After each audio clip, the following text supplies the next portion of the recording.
शहर काँग्रेस कमिटीचे अध्यक्ष प्राध्यापक डॉक्टर बबलू उर्फ अनिल देशमुख यांना जन्मदिवसाच्या निमित्ताने मनपूर्वक सदिच्छा व्यक्त करतो.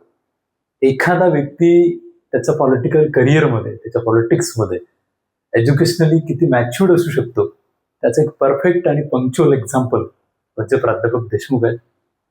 सुरुवातीला लोहारा ग्रामपंचायत सदस्य, उपसरपंच, सरपंच आणि थेट यवतमाळ नगरपालिकेचे नगरसेवक, त्यानंतर शहर काँग्रेस कमिटीचे अध्यक्ष. एवढेच नव्हे तर एज्युकेशनमध्ये संत गाडगे बाबा अमरावती विद्यापीठाच्या बोर्ड ऑफ स्टडीजचे मेंबर.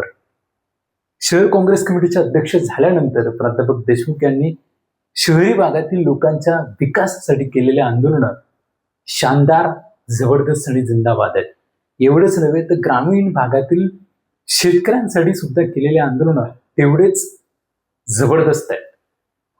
कर्जमाफी असेल, पीक विमा असेल, सोयाबीनला क्विंटल मागे रास्त भाव असेल, कापसाला भाव असेल, एवढंच नव्हे तर पेट्रोल आणि डिझेल दरवाढीच्या संदर्भात केलेलं आंदोलन असेल, कॅन्डल मार्च, मशाल मार्च, एवढंच नव्हे तर यवतमाळ शहरातील नागरिकांच्या कल्याणासाठी महाराष्ट्र जीवन प्राधिकरण कार्यालय यवतमाळ ठिकाणी केलेला ठिय्या आंदोलन असेल, यवतमाळकरांना मजिबराच्या माध्यमातून जो दूषित पाणी पुरवठा व्हायचा त्याचं निराकरण असेल, यवतमाळ नगरपालिकेमध्ये कथित टेंडर प्रोसेसमधल्या भ्रष्टाचाराच्या संदर्भाने केलेले विविध आंदोलन असतील. विविध आंदोलनाच्या माध्यमातून स्वतःची सेल्फ आयडेंटिटी क्रिएट करून प्राध्यापक देशमुख यांनी संपूर्ण यवतमाळ शहरच नव्हे तर संपूर्ण यवतमाळ जिल्ह्यामध्ये पक्षाचं एकंदर स्वतःचं वेगळंपण सिद्ध करण्याचं काम केलंय. आज प्राध्यापक देशमुख यांचा जन्मदिवस.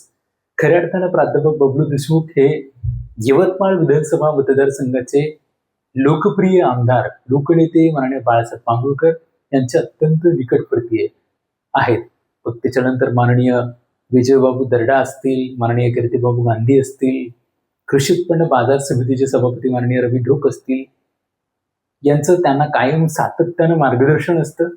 अशा अत्यंत ग्रेटफुल, ऑथेंटिक व्यक्तिमत्वाचा आज जन्मदिवस आहे. माननीय प्राध्यापक देशमुख यांना मी पंढरी पाठे शेतकरी चळवळ यवतमाळच्या वतीनं जन्मदिवसाच्या निमित्ताने मनपूर्वक सदिच्छा व्यक्त करतो. थांबतो.